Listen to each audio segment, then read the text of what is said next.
शेरपाल साहब की मैं बहुत इज़्ज़त और एहतराम करता हूँ। मैंने वहाँ सिर्फ ये कहा था कि ये रिपोर्ट्स पर मबनी बात है कि उस वक्त की वज़ारत दाखिला ने जब आफ्ताब शेरपाल साहब वज़ीर दाखिला था तो ये हुआ। मैंने आफ्ताब शेरपाल साहब का नाम नहीं लिया कि उन्होंने किया। उनकी बहुत इज़्ज़त है, बहुत एहतराम है। और एक बात आप यकीन रखें कि हमारे वज़ीर दाखिला कभी इतने बाख्तियार नहीं, कितनी बड़ी तादाद में। अस्सलाम वालेकुम नाजरीन, हम अपनी पूरी सियासी तारीख में सियासतदानों को अदालतों का सामना करते हुए देखते हैं, उन्हें सजाएं भुगतते हुए देखते हैं। क्या इस मुल्क में किसी आमिर को भी किसी अदालत और एहतसाब का सामना करना पड़ेगा या करना पड़ा है? यकीनन नहीं। बात करते हैं साबिक सदर जनरल परवेज मुशर्रफ के उन फैसलों की जिनका खमियाजा हम आज तक भुगत रहे हैं। गुज़िश्ता रोज चेयरमैन नैब और लापता अफराद कमीशन के सरबराह जस्टिस रिटायर्ड जावेद इकबाल के चौंका देने वाले इंकशाफात सामने आए। पीर को कौमी असम्बली की कायमा कमेटी बराए इंसानी हुकूक के इजलास में ब्रीफिंग देते हुए उन्होंने इंकशाफ किया कि परवेज मुशर्रफ दौरे हुकूमत के वजीर दाखिला ने 4000, मतलब नॉट रियली वजीर दाखिला, खुद परवेज मुशर्रफ के दौर में भी 4000 पाकिस्तानियों को डॉलर के एवज गैर मुल्कियों के हवाले किया गया, लेकिन इस हवाले से पार्लियामेंट से कोई आवाज नहीं उठाई गई।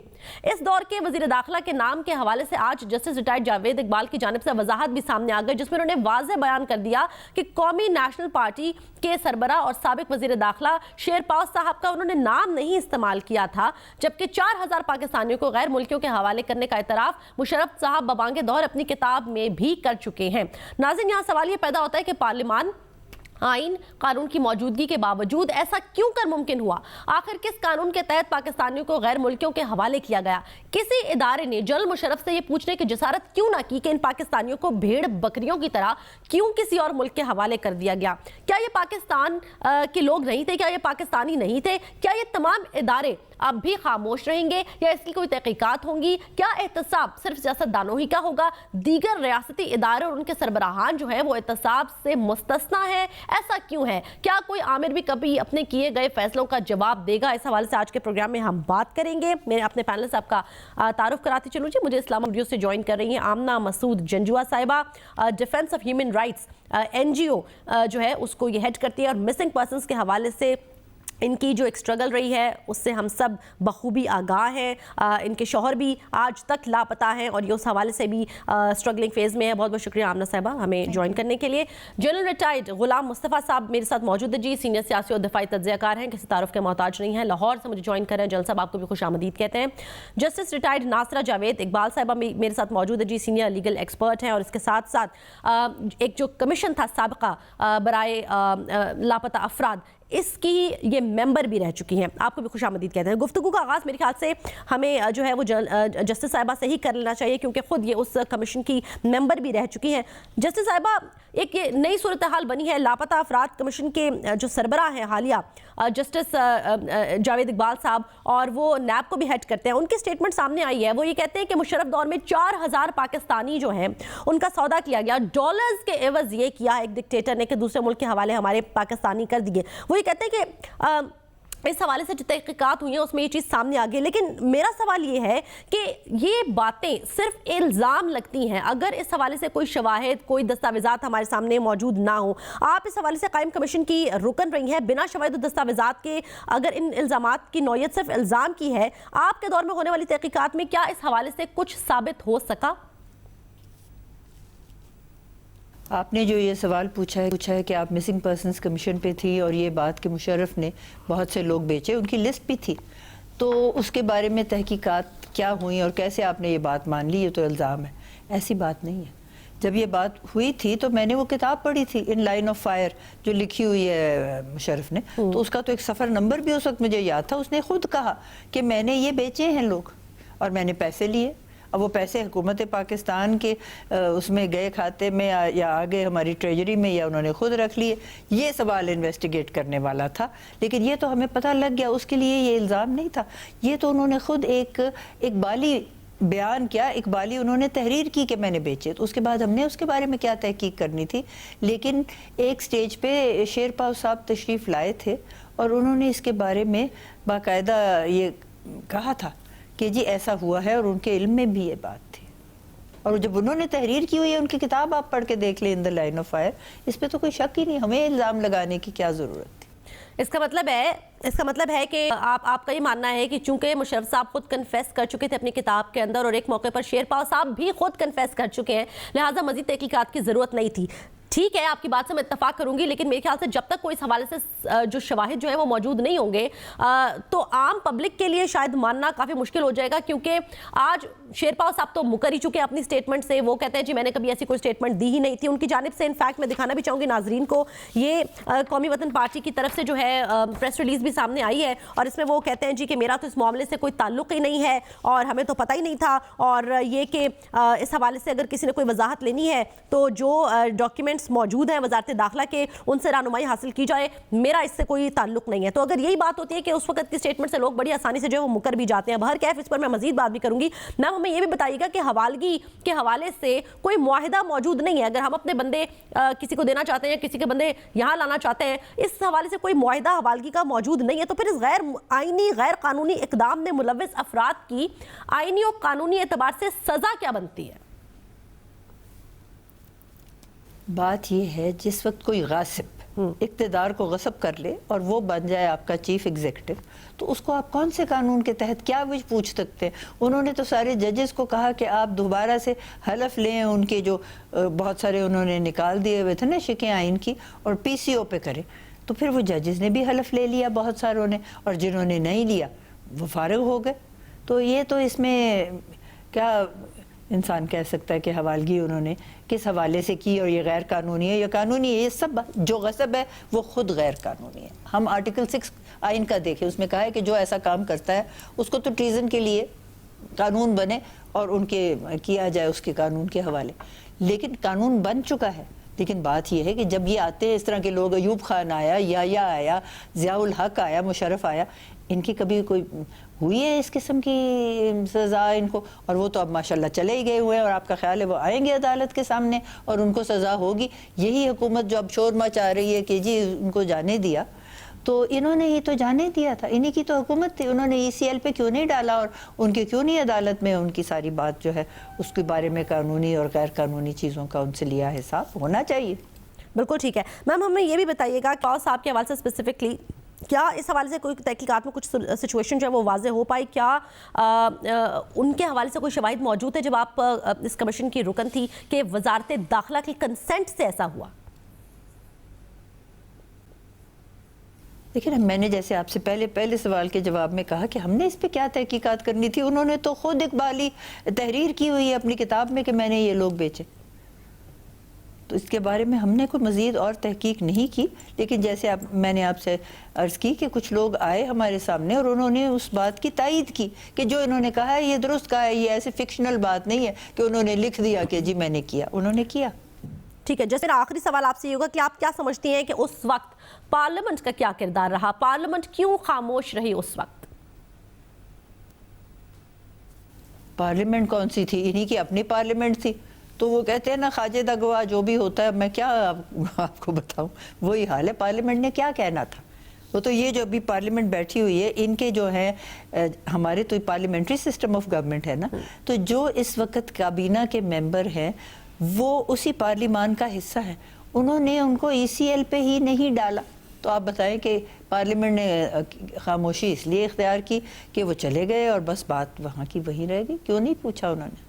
ठीक है, बहुत शुक्रिया साहिबा हमें अपना वक्त देने के लिए। अब मैं आऊँगी, डिस्कशन हम करेंगे इस हवाले से। आपने सूरत हाल जान ली कि कमीशन की जो रुकन है वो खुद क्या कह रही हैं कि ये कन्फेशनल स्टेटमेंट्स जब मौजूद हैं तो इस दौरान ये सूरत हाल वाज़े हो जाती है कि ऐसा हुआ था। अब चाहे शेरपाल साहब मुकरे या मुशर्रफ साहब मुकरे, फैक्ट्स रिमेन द फैक्ट्स। मैं आती हूँ आमना मसूद जंजुआ साहब की साहिबा की जानिब, और उसके बाद हम जनरल साहब की जानिब भी जाएंगे। आमना साहिबा, आप पर ये इल्ज़ाम है कि आप जो NGO रन करती हैं बेसिकली ये गैर मुल्की ताकतों के कहने के ऊपर फंड्स हासिल करने के लिए सारा जो एक नैरेटिव है वो आप लेकर चल रही हैं। लेकिन दूसरी तरफ मुझे बड़ी हैरत हुई कि जब आज खुद जावेद इकबाल साहब जो हैं उनसे सवाल किया गया कि अगर शेरपाल साहब इन्वॉल्व नहीं थे तो फिर कौन था, तो उन्होंने कुछ बड़ा इसका अजीब व गरीब सा जवाब दिया। मैं चाहूँगी वो क्लिप हम ज़रा नाज़रीन को ज़रूर दिखाएं, फिर इस सवाल का जवाब भी दीजिएगा। जी ज़रा नाज़रीन देखिएगा।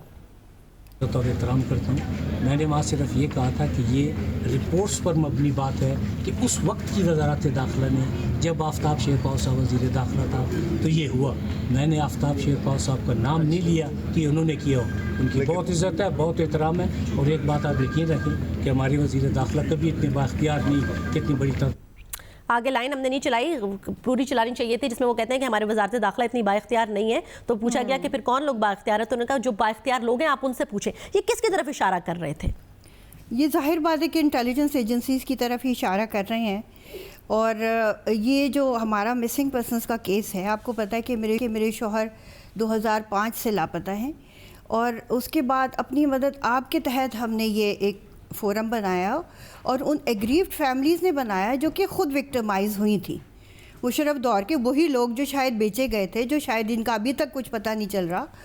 تو انہی کی فیملیز نے یہ فورم بنایا ہے. یہ ایک ٹرسٹ ہے, اور اس کے تمام اکاؤنٹس وغیرہ جو بھی کچھ ہیں ٹرانسپیرنٹ ہے, جو چاہے آئے اور آ کے دیکھ لے. جو لوگ الزامات لگاتے ہیں وہ صرف ایک شخص ہیں, اور وہ ہیں جسٹس جاوید اقبال صاحب. اس لیے کیونکہ سپریم کورٹ جب ہم سے بار بار پوچھتی ہے کہ اس کمیشن کی کارکردگی کیسی ہے, تو ہمیں سچ بتانا پڑتا ہے.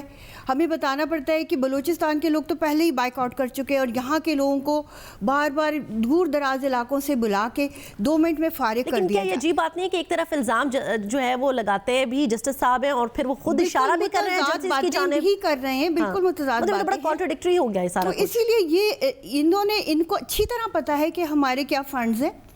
ان کو یہ بھی پتہ ہے کہ میں نے اپنے ہسبینڈ کے بینک اکاؤنٹ کے لیے ان کو اپلیکیشنز 1 سال تک میں ان کی منت سماجت کرتی رہی, اور وہ آج تک انہوں نے نہیں کھلوا کے دیے. تو جس کو فورن فنڈنگ ہو رہی ہے وہ اپنے بینک اکاؤنٹ کے 2 لاکھ کے اپنے ہسبینڈ کے پیسوں کے لیے وہ اس طرح منت سماجت نہیں کرے گی.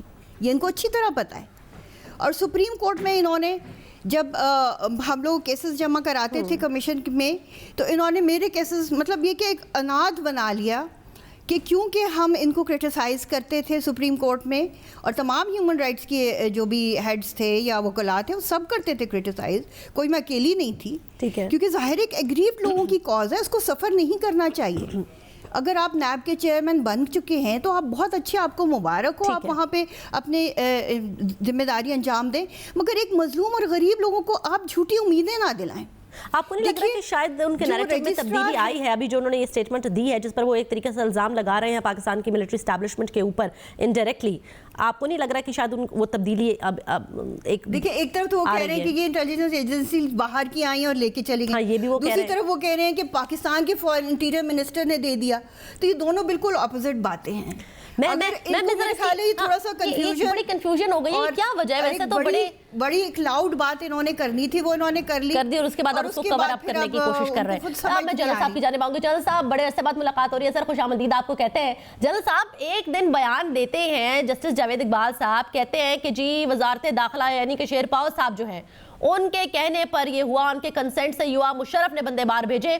پھر وہ ساتھ میں یہ بھی کہتے ہیں جب قائمہ کمیٹی کو بریفنگ دے رہے تھے کہ جی دوسری غیر ملکی ایجنسیز جو ہیں وہ بیسکلی بھیجتی ہیں اور پھر الزام پاکستان کی ایجنسیز پہ لگا دیا جاتا ہے. پھر آج وہ وضاحت دیتے ہیں کہ شیرپاؤ صاحب جو ہے ان کا تو میں نے نام ہی نہیں لیا, اور ساتھ ہی یہ بھی کہہ دیتے ہیں کہ جی وہ کچھ با اختیار لوگ ہیں جو ایسا کرتے ہیں. ایک وزارت داخلہ کا جو وزیر ہے اس کی اتنی اوقات کہاں کہ وہ باہر بھیجے. تو اپنی سٹیٹمنٹ سے پہلے کچھ اور پھر بعد میں کچھ اور, لیکن ایک بات جس کے اوپر وہ قائم و دائم ہے وہ یہ کہ مشرف دور میں بہر کیف 4000 پاکستانیوں کا سودا ضرور ہوا $60 کے عوض. کیا آپ کہیں گے اس پر؟ دیکھیے کانٹیکس میں دیکھیے بات ساری 4000 پاکستانیوں کا سودے کی بات نہیں کی جنرل مشرف نے. انہوں نے یہ کہا کہ ہم نے حوالے کیے تھے لوگ, اور جس دور کی وہ بات کر رہے ہیں پاکستان میں القاعدہ بڑا سرگرم تھا, اور پاکستان کا جو یہ فرنٹین ہے سارا, چاہے اب کے پی بن گیا ہوا ہے, یہ بلوچستان کے ایجنٹس تھے کافی ایکٹیو تھے ٹیررسٹ وہاں پہ سارے, ان میں سے جو پکڑے گئے وہ حوالے کر دیے. اس میں شاید پاکستانی بھی ہوں گے کوئی, اس کے وجہ پیسے لیے جنرل مشرف نے خود تسلیم کیا ہے. اب ہم ساری چیز کو میں خیال ہے ایک تو اسٹیج پہ جو بات ہو رہی ہے مجھے خود بھی ہمدردی ہے جو ایسے لوگ اٹھائے گئے ہیں یا وہ غائب ہیں, اس میں 3-4 چیزیں ہمیں سمجھنی چاہیے. ایک جس ریجن کی ہم بات کر رہے ہیں وہاں پر ذاتی دشمنیوں کے طور پر بھی لوگ اٹھائے جاتے ہیں, مار دیے جاتے ہیں, ان کی لاشوں کو باہر پھینک دیا جاتا ہے, پھر الزام کسی پہ لگتا ہے. اور یہ بھی صحیح ہے کہ اسٹیج پہ ہماری انٹیلیجنس ایجنسیز پہ اور ہمارے جو لا انفورسمنٹ ایجنسیز ان پہ الزام بھی لگتے رہے ہیں.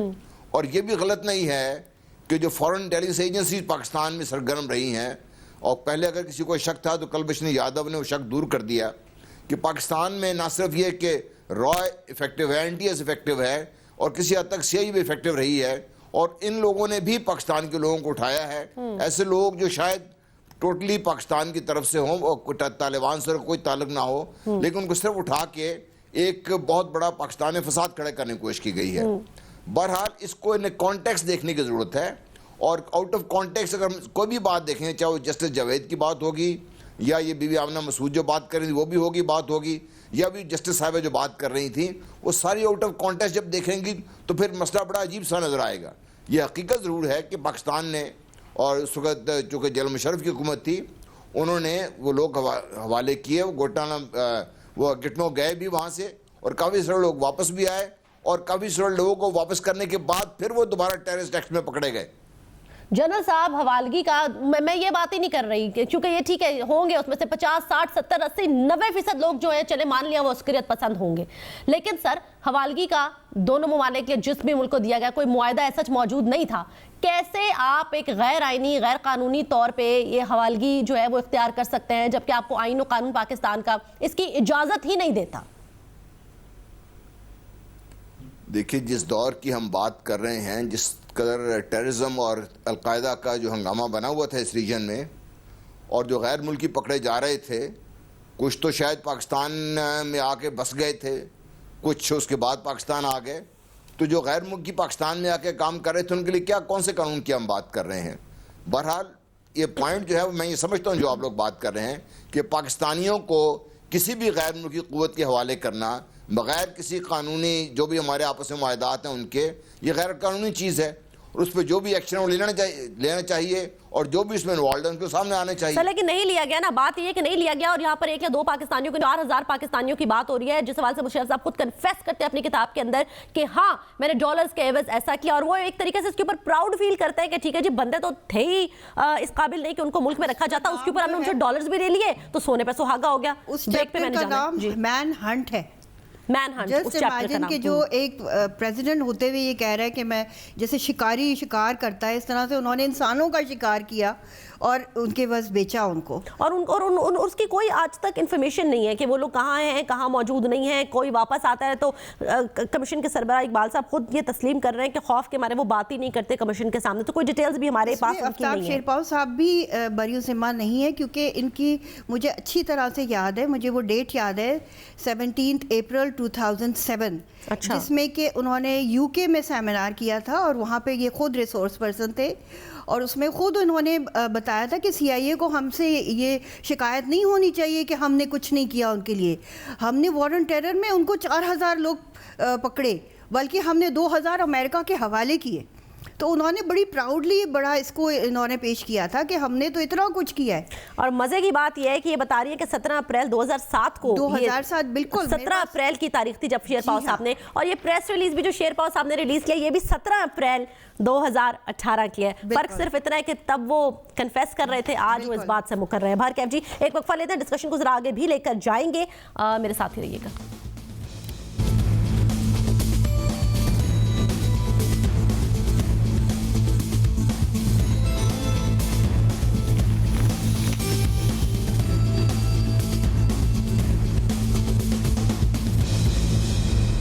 ناظرین خوش آمدید کہتے ہیں. ناظرین ہم یہاں پر بیٹھے ہوئے یہ بات کر رہے ہیں کہ دور آمریت میں کیا ہوا اور کیا اس کے حوالے سے کوئی سوال کیا جائے گا، کوئی یہ جسارت کرے گا مشرف صاحب سے پوچھنے کی کہ جو آپ یہ فخریہ پریزنٹیشن دے رہے ہیں کہ آپ نے بندے حوالے کر دیے اور اس بارے میں آپ کو ڈالرز بھی مل گئے، کیا ان سے یہ کوئی پوچھے گا کہ 4000 پاکستانیوں سے کتنے انسینٹ تھے اس حوالے، ان کے بھی کوئی خاندان تھے، ان کے کوئی رشتہ دار تھے، کوئی بہن بھائی تھے. لیکن آج جب میں یہاں پر بیٹھی ہوئی آمنہ یہ ڈسکس کر رہی ہوں، آپ ہی مجھے یہ بتا رہی ہیں کہ آج ہی کے دن 3 پاکستانی مزید لاپتہ ہو گئے ہیں، یعنی کہ وہ سلسلہ جو چلتا آ رہا ہے وہ آج تک جاری و ساری ہے. جی ہاں بالکل. اور میں اگر آپ کو اپنے سٹیٹس بتاؤں اپنے جو ڈیفینس آف ہیومن رائٹس کے، تو اس میں تقریباً پچھلے 4 سال میں ہر سال کے جو ہے وہ 15 سے 20 لوگ زیادہ یعنی گراف اوپر کی طرف جا رہے ہیں. واو. اور 7 تاریخ کو جو ایک راولپنڈی کینٹونمنٹ جو کہ جی ایچ کیو سے آدھا کلومیٹر کے فاصلے پہ رہتا تھا، الیکٹرانک انجینئر لائک اسلم اس کا نام ہے، وہ مطلب بہت ہی لائک بچہ اور پی ایچ ڈی کر رہا ہے اب. تو پوری 5-6 گاڑیاں اور پورا ایریا کارڈن آف کر کے اس کو آئے اور اس کو لے کر گئے ہیں. اور مطلب بالکل چار دیواری کا تحفظ پامال کر کے. آپ یقین کریں ان کے ماں باپ کی جو حالت ہے, 10 دن ہو گئے, they don't know where their son is. اور وہ کہہ رہی ہے میں سینہ کوٹ رہی ہوں, اور مجھے اب سمجھ آئی ہے کہ مقبوضہ کشمیر کی مائیں کیوں سینہ کوٹتی ہے. کہتے ہیں کیونکہ ان کے آگ لگی ہوتی ہے, اور وہ صرف آگ جو ہے وہ کسی طرح ٹھنڈی نہیں ہوتی. تو وہ کہتی ہے مجھے کوئی تو بتائے کہ میرے بچے کا کیا قصور ہے, وائی دے ہیو ٹیکن ہے. جنرل صاحب سلسلہ رک کیوں نہیں پا رہا سر؟ یہ پروڈیوس بھی نہیں ہوتے عدالتوں میں, اور جس طریقے سے لے کے جاتے ہیں, ذرا طریقہ کار تو دیکھیں نا سر, یہ کون لوگ ہیں سر؟ دیکھیے ایک چیز اور جس پہ میں سمجھتا ہوں کہ ایز اے سوسائٹی ہمیں غور کرنے کی ضرورت ہے کہ ہم نے اپنے بچوں کی جو ذہنی نشو و نما ہے, خاص طور پہ جس ریجن میں ہم رہ رہے ہیں اور جن حالات میں ہم رہ رہے ہیں, جو ٹیررزم کے شکار ہیں ہم خود بھی, اور جب ہم دیکھتے ہیں کہ ہمارے جو دوسرے ساتھی ہیں, انسان ہیں, ان کے ساتھ کیا ہو رہا ہے اور ایک کچھ خاص طاقتیں کیا کر رہی ہیں, تو ہمارے بچوں کا ذہن بگڑنے میں بھی زیادہ دیر نہیں لگتی. تو جنرل صاحب بے شک میں کہتی ہوں کلپریٹ ہوگا, میں کہتی ہوں چلے جو الیکٹرانک انجینئر اٹھایا گیا وہ ہوگا کسی نہ کسی عسکریت پسند تنظیم کے ساتھ اس کا تعلق, لیکن طریقہ واردات تو دیکھیے نا سر, طریقہ کار تو دیکھیے نا سر, کہیں پروڈیوس نہیں کیا جاتا. لاپتہ forever, missing person forever sir. دیکھیے یہ تو میں آپ کی بات سے اگری کرتا ہوں کہ اگر اس قسم کے کوئی ایسے شواہد ہیں, جب اس کو 2-4 دن کے بعد کنفرنٹیشن کے بعد ثابت ہو جاتا ہے اور اچھے واضح ثبوت ہیں, تو پھر سب کو پتہ چل جانا چاہیے, اور پھر جو ہمارا لیگل سسٹم ہے اس میں آ جانا چاہیے بندے کو, تاکہ اس فیملی کو بھی سب کو پتہ چل جائے.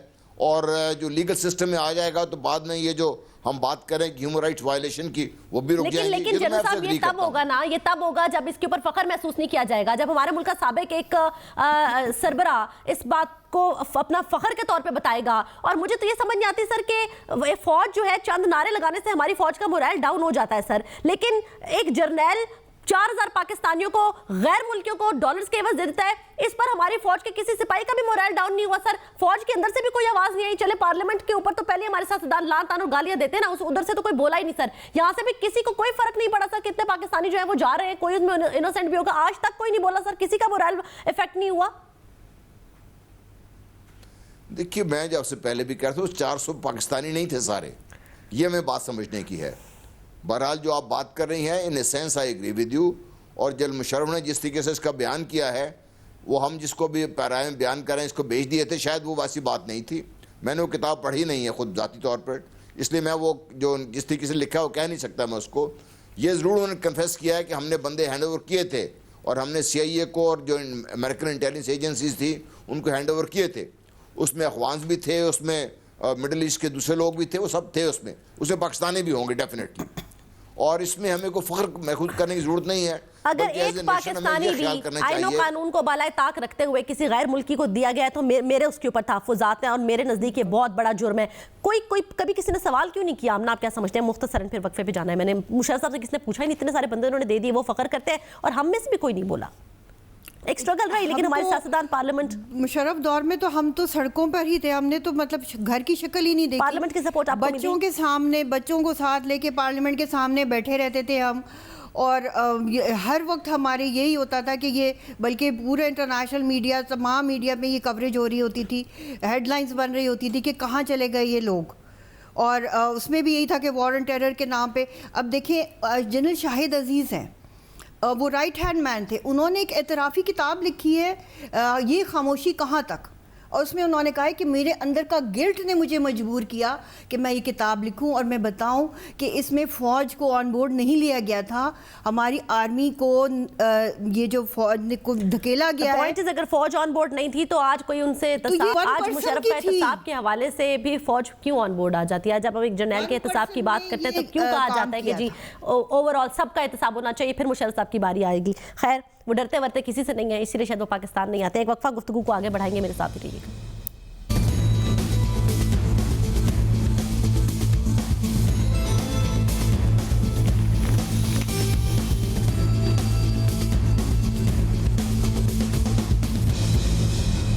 नाज़रीन खुश आमदीद आपको कहते हैं। जनरल साहब, ये फौज अपने ऊपर लगा हुआ ये दाग धोती क्यों नहीं है सर? ये इस इल्ज़ाम को ज़ायल क्यों नहीं करते कि जी हम किसी किस्म की ह्यूमन राइट्स वायलेशंस के अंदर इन्वॉल्व नहीं है? बलूचिस्तान में हम पर इल्ज़ाम लगता है, ये पश्तीन मूवमेंट हो रही है, इसका भी इल्ज़ाम लगता है, और अमेरिका जिसको हमने बंदे दिए वो सबसे ज़्यादा ये इल्ज़ाम हमारे ऊपर लगाता है कि हम सबसे बड़े जो हैं वो ह्यूमन राइट्स वायलेटर्स, एस्टैब्लिशमेंट ये खेल यहाँ पर खेलती है। अगर मुशर्रफ को कटहरे में खड़ा किया जाता है, इस हवाले से उनका एहतसाब होता है, ये दाग फौज के ऊपर से धुलता है, तो आप समझते नहीं ये चीज़ें आसान और बेहतर हो जाएंगी?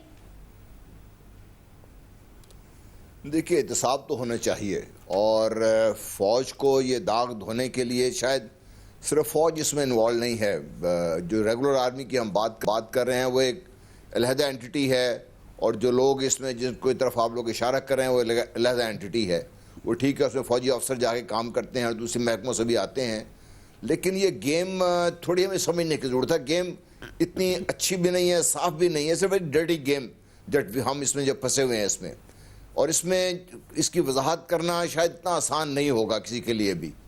ये ज़रूर है कि जो जिनके नियर और डियर वंस उठाए गए हैं या गायब हो गए हैं या गायब कर दिए गए हैं, उनके लिए तकलीफ अमर है। बच्चा किसी का सर, फिर नवाज शरीफ साहब सही कहते हैं ना, फिर बात सही होती है ना सर, कि जब सियासतदानों की बात आती है तो हर इदारा हरकत में आ जाता है। नवाज शरीफ साहब को अब खूंटे से लगाने के लिए गेम उधर भी सिंपल नहीं है सर, लेकिन गेम डाली जा रही है। लेकिन यहाँ पर हम देख रहे हैं कि कोई भी इदारा जो है वो सब कमजोर दिखाई देते हैं, एक जर्नैल के आगे, एक डिक्टेटर के आगे, एक आमिर के आगे। आमना मैं आपकी जानिब आऊंगी, अगर इजाजत दें। जी जनरल साहब, मुख्तसरन। जी, ये कुछ अर्सा पहले एक शख्स को हमने डीजी खान से पकड़वाया था, अगर आपको याद हो, अमल कांसी की बात कर रहा हूँ मैं जी। तो ये बहुत सारे ऐसे, मैं समझता हूँ कि जिस गेम में हम फंसे हुए हैं, अल्लाह में इसे निकाले। ये साफ गेम नहीं है, अच्छी गेम नहीं है, it's a very dirty game, और जिस गेम में पाकिस्तान भी फंसा हुआ है, अल्लाह ताला हम सबको बचाए। सर, जिन्होंने फंसाया है उनका एहतसाब हो जाए तो चीजें बड़ी आसान हो जाएंगी ना। जरा ये आमना की जानिब आते हैं। आमना, हम अभी ये तज़किरा कर रहे थे, आप चैप्टर का जिक्र कर रही थी, ये है मुशर्रफ साहब की किताब की बैक साइड। अनफॉर्चुनेटली मैं स्क्रीन पर आपको दिखा नहीं सक रही, but I have this image with me in the line of fire की बैक साइड का कवर है, जिसमें मुशर्रफ साहब बड़े फखरी अंदाज में ये कह रहे हैं कि we have captured 672 and handed over 369 to the United States, we have earned bounties totalling millions of dollars, here I will tell the stories of just a few of the most significant man hunts. मतलब वही मैं आपको बता रही थी कि ये man Hunt, इसको शिकार कर रहे हैं ये इंसानों का। अब ये किसी माओ के बच्चे थे, देखिए किसी घर का चिराग थे। जो भी इनके साथ जुल्म हुआ है ना, उसका तारीख़ जो है वो कभी भी इसको माफ़ नहीं करेगी। और जितने जराइम हुए, इसका सिर्फ एक हल है कि पॉलिटिकल गवर्नमेंट जो है वो इसको इंटरनेशनल कोर्ट ऑफ जस्टिस में लेकर जाए। और अगर पाकिस्तानी कोर्ट्स इस काबिल नहीं है, या पाकिस्तानी कोर्ट्स में इतनी स्ट्रेंथ नहीं है कि वो प्राइम मिनिस्टर को तो वो कर सकती हैं, मतलब चार्ज कर सकती हैं, सब कुछ कर सकती हैं। 4-5 प्राइम मिनिस्टर्स को वो कर चुकी हैं, मगर अगर वो किसी ex chief of army staff को नहीं कर सकती तो इंटरनेशनल कोर्ट ऑफ जस्टिस में जाना चाहिए। क्योंकि एक मरतबा ये प्रेसिडेंट सेट होना ज़रूरी है कि हम पाकिस्तानियों का खून जो है वो इतना अर्जा नहीं है, कोई भी हो, चाहे देखिए फौज कुछ कम कुर्बान हुई है, 70,000 अगर शहरी कुर्बान हुए तो 20,000 फौजी भी कुर्बान हुए। आईनी और कानूनी तरीक़ाकार अपनाना चाहिए, कोर्ट वो से भी पेश हमारे करना चाहिए। थे। बिल्कुल ठीक है, बिल्कुल ठीक है। और वो भी गलत पॉलिसीज की वजह से बनी। और ये जो बात आमना ने की है, जाते जाते ये सबसे इंपॉर्टेंट बात है कि chief justice of Pakistan justice Saqib Nisar साहब के लिए यही सबसे बड़ा चैलेंज है कि वो कहते हैं कि अवाम की अदालत उनके साथ होगी, उनको सपोर्ट करेगी। वो तभी सपोर्ट करेगी जब वो ये प्रेसिडेंट भी जाने से पहले सेट करके जाएंगे कि ये अदालतें एक आमिर को, एक जर्नैल को और रियासत के इदारे के एक ऐसे शख्स को जिसने पाकिस्तान के आइन के साथ खिलवाड़ किया, गद्दारी की, ट्रीजन के मामले में वो उसके ऊपर चार्जेस भी हैं, 4,000 पाकिस्तानियों की जानों का सौदा किया, फखरिया बता रहे हैं कि डॉलर्स के एवज किया, बाउंटीज ली। जब उसका एहतसाब होगा तो ही हम आपको मानेंगे। कल आपसे मुलाकात होगी। तमाम मेहमानों का बहुत बहुत शुक्रिया। ख्याल रखिए। अल्लाह हाफिज़।